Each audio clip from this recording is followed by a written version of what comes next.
ইফতারির আগে যে দোয়া ওইটা আল্লাহ ফিরায় না। ইফতারি করার আগ মুহূর্তে আমরা যে পেঁয়াজু, আলুর চপ, বেগুনি, হ্যাঁ এগুলো খান আপনারা? রুয়াবজার শরবত খান নাকি? এই যে সাজায় রাখা হয় ডিজাইন করে, এইগুলো রেখে যখন দোয়া করেন, এই দোয়াটা আল্লাহ শুনে খুব। আল্লাহ বলে, কিরে ফেরেশতারা ঘটনা কি, এত খাবার কেন? আল্লাহ রোজা রাখছে। কি চায়? আল্লাহ ক্ষমা চায়। তো খায় না যে তৃষ্ণার, তো আল্লাহ আপনার ভয়। আমারা দেখছে না, আল্লাহ আপনারা দেখে নাই। জান্নাত দেখে নাই, আমার জাহান্নাম দেখেছে আল্লাহ কিন্তু জানে। তারপরে ফেরেশতাদের মুখ থেকে বের করা হবে। সুবহানাল্লাহ পড়েন। আমার জাহান্নাম দেখেছে কিনা বলো? ফেরেশতারা বলে না, জাহান্নাম দেখে নাই। আমার জান্নাত দেখেছে কিনা বলো? জান্নাতও দেখে নাই, কিছুই দেখে নাই, আপনারও দেখে নাই। আল্লাহ এবার খুশি হয়ে যাবে। আমার খুশির জন্য আমার ভয়ে তৃষ্ণার্ত ক্ষুধার্ত সামনে খাবার হাত বাড়ালেই খেতে পারে, গ্লাসটা তুললেই পান করতে পারে, আমার ভয়ে খায় না। আমার ক্ষমা চায়, আমার কাছে ক্ষমা প্রার্থনা করে। এখন আমার বান্দা যা দোয়া করবে, বান্দার সব দোয়া আমি কবুল করে নেব। আল্লাহর ভালোবাসা সফট কর্নার খুব গ্রো করে। যোগ্য যে খুব মারতে হবে, ঠিক কিনা? সময় মতো কাজ করতে হবে। সময়ের 1 ফোঁট, অসময়ের 10 ফোঁট। সময় মতো 1 ফোঁটা দিলে যেই লাভ, অসময়ে 10 ফোঁটা দিলে ওই লাভ হবে না। সময় মতো কাজ করতে হবে। ইফতারের আগ মুহূর্তে দোয়া করবেন। আমি আর ম্যাগি, স্বাদ ও ভালোবাসার দারুণ জুটি। বাইনাল আযানি ওয়াল ইকামা, আল্লাহর হাবিব সাল্লাল্লাহু আলাইহি ওয়াসাল্লাম বললেন, আদ-দুআউ লা ইউরাদ্দু বাইনাল আযানি ওয়াল ইকামা। আযান এবং ইকামতের মাঝখানে দোয়া করলে ওই দোয়া আল্লাহ কখনো ফিরিয়ে দেয় না। জোহরের আযান হইছে, সুন্নাত নামাজ পড়ে বসে আছেন, মুয়াজ্জিন সাহেব আসে না, ইমাম সাহেবও বের হয় না। এই সময়টা অনেকে কিছুই করে না, ঘড়ির দিকে তাকায় থাকে, মোবাইল টিপে, পাশের লোকের সাথে কথা বলে। কিন্তু এটা যে it's a very high time to make দোয়া, এটা যে দোয়া করার সবচেয়ে দামি সময়, এটা অনেকে টেরই পায় না। আযান ইকামতের মাঝখানে সময় পেলে কি করবেন? লিস্ট করবেন কি কি লাগবে। আল্লাহ আমার টাকা লাগবে, আল্লাহ আমার পয়সা লাগবে, আল্লাহ আমার স্বাস্থ্য খারাপ, সুস্থতা লাগবে, আল্লাহ আমার ছেলে নাই, ছেলে লাগবে, আল্লাহ আমার মেয়ে নাই, মেয়ে লাগবে, আল্লাহ আগামী ইলেকশনে আমি দাঁড়াইতে চাই, আমার তুমি চেয়ারম্যান বানাই দিও। এইগুলো লিখবেন। সুপার শপে গেলে কিন্তু আমরা লিস্ট করি, চাল লাগবে, ডাল লাগবে, রসুন লাগবে, পেঁয়াজ লাগবে, করি না লিস্ট? দেখেন দুনিয়ার জন্য কত কনশাস আমরা, কত সচেতন। তো আল্লাহর কাছে কি চাওয়া লাগবে ওইটা নিয়ে টেনশন নাই, লিস্ট করবেন আর যাবেন। এরপর আল্লাহর হাবিব বললেন, দুবুরা সালাওয়াতিল মাকতুবা, প্রত্যেক ফরজ সালাতের পরে আমরা যে আল্লাহর কাছে দোয়া করি, ওই দোয়া কবুল করে কে?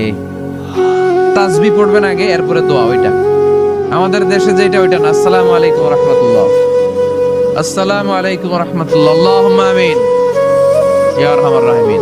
হাসান এর একটা দোয়া। আল্লাহর হাবিব কিন্তু এরকম করতেন না, সাহাবারা করতেন না। ওনারা বসে বসে তাসবিহ পড়তেন লম্বা সময়। তাসবিহ পড়ে এরপরে দোয়া করেন, কবুল হবে। আয়াতুল কুরসি পড়বেন, কবুল করে নেবে কে? মান ক্বারা আয়াতুল কুরসি দুবুরা কুল্লি সালাওয়াতিন মাকতুবা লাম ইয়ামনাহু মিন দুখুলিল জান্নাতি ইল্লাল মাউত। প্রত্যেক ফরজ সালাতের পরে যে একবার করে আয়াতুল কুরসি পড়ে, তার জান্নাতে ঢোকার ক্ষেত্রে আর কোনো বাধা নাই। একটা জিনিস ছাড়া, মরণ, মরে না তাই জান্নাতে যায় না, মরলেই জান্নাতি। ইয়া রহিম, ইয়া গফুর, ইয়া গফফার, ইয়া সত্তার, ইয়া জব্বার। দোয়ার শুরুতে এই নামগুলো ধরে ধরে যদি আবেগ নিয়ে, ভালোবাসা নিয়ে আল্লাহরে ডাকেন, দোয়া কবুল করে নিবে কে? এই দোয়ার মাঝখানে যদি 1 ফোঁটা চোখের পানি ফেলতে পারেন, কবুল হবে? কবুল করবে কে? চোখের পানি ফেলবার চেষ্টা করবেন। নিজেকে যত ছোট করে আল্লাহর কাছে উপস্থাপন করা যায়, যত ছোট করা যায় নিজেকে। আল্লাহর হাবিব সাল্লাল্লাহু আলাইহি ওয়াসাল্লাম মহাবিশ্বের শ্রেষ্ঠতম মানুষ, তিনি দোয়ার সময় আল্লাহরে বলতেন, আল্লাহুম্মা ইন্নী আবদুক, আল্লাহ আমি আপনার দাস, আমি আপনার গোলাম। ওয়াবনু আবদিক, গোলামের ঘরের গোলাম। ওয়াবনু আমাতিক, দাসীর ঘরের গোলাম, বান্দির ঘরের গোলাম। আমার বাবা আব্দুল্লাহ আপনার গোলাম, আমার মা আমেনা আপনার দাসী। সুবহানাল্লাহ পড়বেন না? কিভাবে নিজেকে ছোট করতে হয় আল্লাহর হাবিব সাল্লাল্লাহু আলাইহি ওয়াসাল্লাম ছোট করতেন।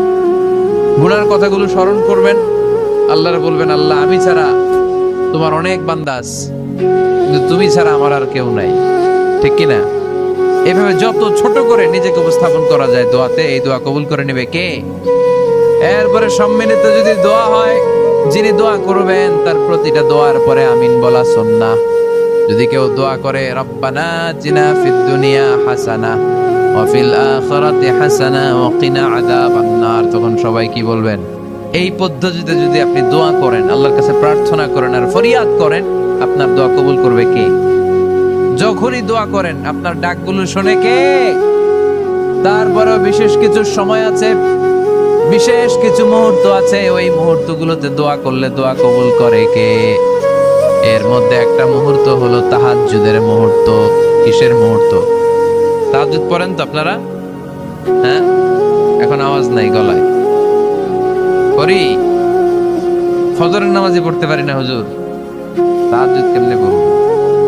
ومن الليل فتهجد به نافلة لك عسى أن يبعثك ربك مقاما محمودا। এটা এমন নামাজ, এই নামাজের পরে দোয়া করলে কবুল করবে কে? ওই মুহূর্তে আল্লাহ প্রথম আকাশে মনোনিবেশ করেন, ডাকতে থাকে কার কি লাগবে চাও, টাকা লাগবে টাকা দেব, সম্পদ চাও সম্পদ দেব, সম্মান চাও সম্মান দেব, বউ লাগলে বউ দেব। আছে না নাই? লাগবে না? এদিকে তো বেশিরভাগ অবিবাহিত মনে হচ্ছে। বিয়ে করো নাই কারা কারা দেখি? পাইছে, সবার তো বউ লাগবে দেখা যায়। আল্লাহর কাছে চাইবা, দিবে কে? দেয়ার মালিক কে? মনের বাসনা পূরণ করে কে? ওই আল্লাহর কাছে যেন আমরা চাই। বিয়ের কথা শুনলে সব সজাগ, আর ঘুমে ধরে না। এখন সজাগ জাতি, চাইতে হয়। যুবক ভাইরা চাইতে হবে আল্লাহর কাছে, নেককার স্ত্রী চাইতে হয়, নেককার সন্তান চাইতে হয়। তাহাজ্জুদের সালাতে যেন আল্লাহর আমরা বলতে পারি, আল্লাহ এমন জীবন সঙ্গিনী দাও, রূপবতী, গুণবতী, নেককার, যার সাথে দুনিয়াতেও থাকবো জান্নাতেও থাকবো, ঠিক কিনা? এই দাম্পত্য জীবন কি শুধু দুনিয়ায়? আমার স্ত্রী আমার সাথে জান্নাতে যাক, আমি চাই কি চাই না? মুমিনরা দুনিয়াতেও একসাথে জান্নাতেও একসাথে, ঠিক কিনা? তাহাজ্জুদের দোয়া আল্লাহ ফিরায় না। এরপর আল্লাহর হাবিব বললেন বৃষ্টির নিচে দাঁড়িয়ে দোয়া করো। বৃষ্টি যখন পড়ে বৃষ্টির নিচে দাঁড়িয়ে আপনি দোয়া করবেন, দোয়া কবুল করবে কে? আবার নামাজের মধ্যে 3 জায়গায় দোয়া কবুল হয়, নামাজের শুরুতে, সেজদায় পড়ে, সালাম ফিরানোর আগে।